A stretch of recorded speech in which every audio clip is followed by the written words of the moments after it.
bad boys will have more of their Asian adventures next week.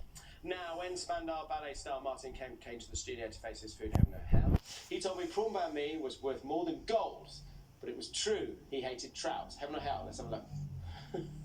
Okay, time to find out whether Martin here is getting his food heaven or his food hell. This is our idea of heaven, Vietnamese food, prawn banh mi. Did you have one? Yeah, absolutely. Yeah. I mean, they sell a lot of that kind of food on the sides of the road, don't they? So yeah, it's exactly it. It's proper kind of like street food. Yeah. That's your idea of hell. Trout, sea trout.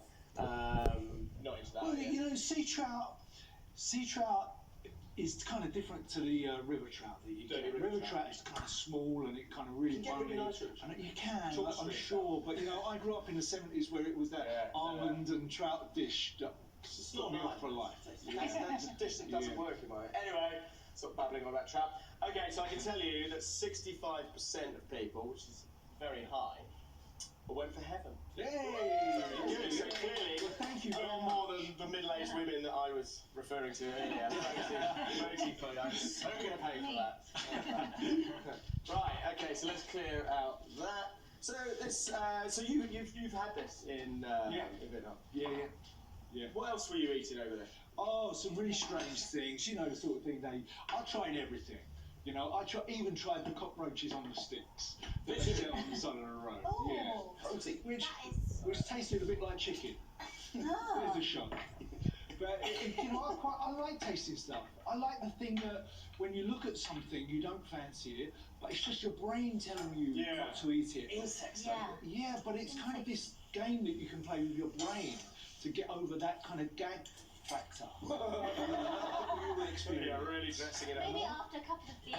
Yeah, but you know, my wife didn't like it when I brought over a bag of spiders. She thought, oh, that was that's what happened. Some of them crisps.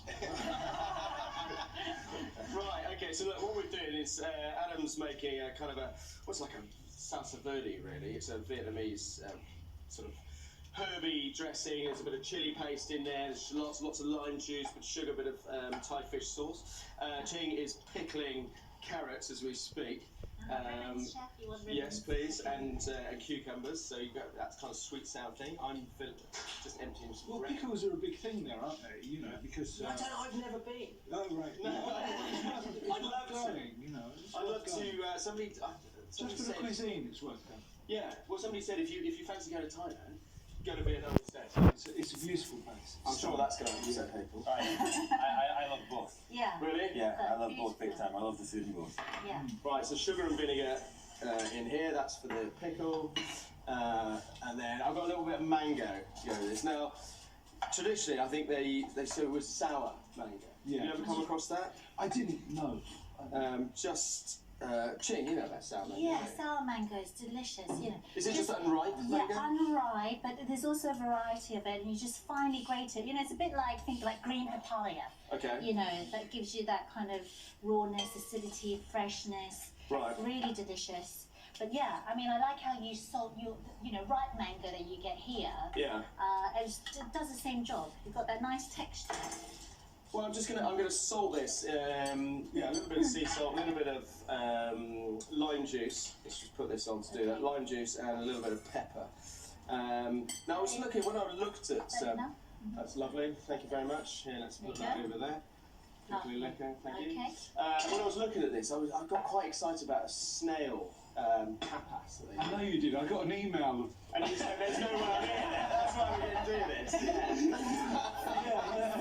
That's not the Vietnamese food I ate. No, it's really big and really popular over there. Lots of because one of your other headers is Welts. Yeah, well, you know, I grew up on a Sunday with winkles and welts and cockles. You know, that was our Sunday dinner. But clearly, Sunday tea. which was all in my brief, right? But clearly, you've left that side behind. Well, no. I still like it, just on a Saturday morning on tapas. Right, so we're moving off that. Now listen, I wanted to ask you about the craze. Yeah. So I remember when you, after you left your band, you got into acting, didn't you? And then I went back to acting because I was a child actor. But it was, but the craze was a massive departure Yeah. Wasn't it? And so, you know, the pop idol, the good-looking sort of pop idol, suddenly become quite. Yeah, I mean, quite hardcore in that. What I thought when Gary and I took that role on, you know, it was a huge responsibility because it was kind of myth and legend from where we grew up in North London. And so it was kind of my mum and dad's story and my aunt and uncle's story. And then we did a lot of research on it, and one day we went into Broadmoor, and I sat with Ronnie Craig, and we were sitting there, and no one told me this, right? And it was the biggest shock of my life. But Ronnie had a really high-pitched voice. Really? Did you giggle? No, but all I could do to stop from laughing. And it was strange that you would expect him to have that voice like Danny Dyer in his benders. It was really up here. And it was all I could do. And he sat there for about an hour telling me about his list. And his list was who when he was out he wanted to kill, right. Who when he goes to bed at night he dreams about killing, and who when he gets out he's definitely going to kill. Wow. And it was the strangest day of my life. Wow. Yeah. That's quite dark. Yeah. But you had to keep a straight face throughout that? Or was that quite hard? Because you have to remember who you're in front of. I mean, this guy was... Yeah, pretty much. Well, He was you know, big it's time. a strange thing because, you know, it was just a strange... The whole experience was strange. Going into Broadmoor in the first place was strange. Yeah. And then sitting with him having a conversation about that was bizarre. But all of that helped the performance in the film. Understanding the character. Yeah. You know, and that's the hard work, embodying that character, especially meeting that. Quite lucky to meet. So it was a strange experience. But quite exciting. Yeah, well, it was exciting making that movie, you know. To this day, I think it's one of the best things I've ever done. Really? So it's one of the things I'm most proud of. Yeah. Working with my brother. Because it got good critical acclaim. Critical acclaim, not just here but in America as well, and it opened doors for me and Gary in America. Yeah. We ended up living over there for a few years.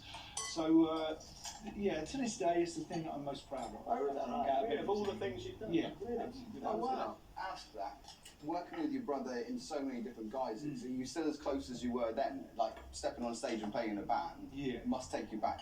It does. Absolutely. Oh, listen, I am really close with my brother. You know, a couple of years ago we toured the world together, and it's not very often you get to do that with a brother. You know. Yeah. You know, and we are super close, and I love that to this day. Family's important. Yeah. Best friends, so no fisticuffs. Yeah. Oh no, but when we were in the band, we used to fight a lot. You know, but we were like the lid to the pressure cooker. If anyone else had fought like me and Gary when we were in the band would have split up. But because we were brothers, we were allowed to do that. Yeah. So we were like the lid to that. Right, Ed, what are we drinking? You've got to stay with the drummer, haven't you? Here, Martin, come and... It's quite a difficult one to eat. Feel free to make away. Lovely, man. There's a 4. Yeah, great. Try a little bit of that mango as well. That's a posh banh It's quite a posh one, isn't it? Yeah. I mean, I love that kind of whole the French influence with the baguettes. Yeah. I came across this and I thought, man, this is really kind of strange. But really lovely. But did you see a lot of the kind of the French influences? You do over there, yeah. Especially in the food. It's a strange kind of mixture of French and Chinese coming together in a way. Yeah. But I really enjoyed it. Yeah. You know, it's a great trip. If anyone gets a chance to do it, it's one of the most beautiful countries I've ever seen. Right, put it on the list. How is that? It's delicious. Good.